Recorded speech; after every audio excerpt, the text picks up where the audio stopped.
بسم اللہ الرحمن الرحیم۔ درود پاک پڑھنے کی فضیلت۔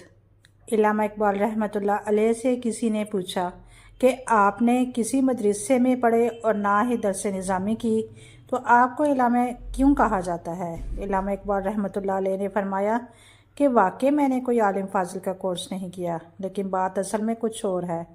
فرمانے لگے کہ دنیا کی مجھے عزت دینا اور میرے کلام میں یہ اثر اور میرے قلب و روح کی یہ تازگی، یہ سب رسول اللہ صلی اللہ علیہ وآلہ وسلم سے والہانہ عشق و محبت کی بدولت ہے، اور یہ سب تب ممکن ہوئی جب میں نے رسول اللہ صلی اللہ علیہ وآلہ وسلم پر درود پاک پڑھنا شروع کیا۔ فرمایا درود پاک کا یہ ورد بڑھتا گیا اور میں اس تعداد کو محفوظ کرتا گیا، 1,00,000 2,00,000 اور ایسے ہی جوں آگے بڑھتا گیا، اللہ میرے دماغ کو، میرے دل کو، میری روح کو روشن کرتا گیا، اور جب میں نے رسول اللہ صلی اللہ علیہ وآلہ وسلم کی ذات گرامی پہ 1 کروڑ درود پاک مکمل کیا تو اللہ رب العزت نے میرا انگ انگ روشن کر دیا، لوگوں کے دلوں میں میری عزت بیٹھ گئی۔ میرے کلام میں اثر ہوا کہ اللہ اللہ جب کلام لکھنے بیٹھتا الفاظ بارش کی طرح اترتے۔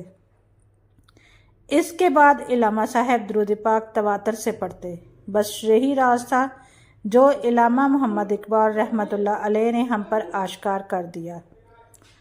تو دوستو، آج سے ہی یہ کام اپنی زندگی میں ضرور کریں، آج ہی سے پختہ ارادہ کریں کہ انشاءاللہ میں نے رسول اللہ صلی اللہ علیہ وسلم کی ذات مقدس پہ گن کے 1 کروڑ مرتبہ محبت و شوق سے درود پاک ضرور پڑھنا ہے۔ یقین مانیں، جیسے جیسے آپ رسول اللہ صلی اللہ علیہ وآلہ وسلم پہ درود پاک پڑھتے جائیں گے، آپ پہ بہت سارے انکشافات ہوتے جائیں گے، دل و دماغ اور روح کے ایسے دریچے کھلیں گے کہ آپ ششدر رہ جائیں گے۔ روزانہ کی بنیاد پہ درود پاک کا ورد اپنا معمول بنا لیں، پھر دیکھیں سبحان اللہ، اللہ ہم سب کو آقا و مولا مدنی تاجدار رسول اللہ محمد صلی اللہ علیہ وآلہ وسلم پہ درود پاک پڑھنے کی سعادت نصیب فرمائے، آمین۔ اس پر خود بھی عمل کریں اور اپنے گھر والوں کو بھی آگاہ کریں، خصوصاً نوجوان بہن بھائیوں دوستوں کو ضرور اس ورد پاک کا بتائیں۔ جو عمل کرے گا آپ کے ساتھ اس نورانی لڑی میں پرویا جائے گا، اور آپ کا بھی بھلا ہوگا اور بہت بھلا ہوگا۔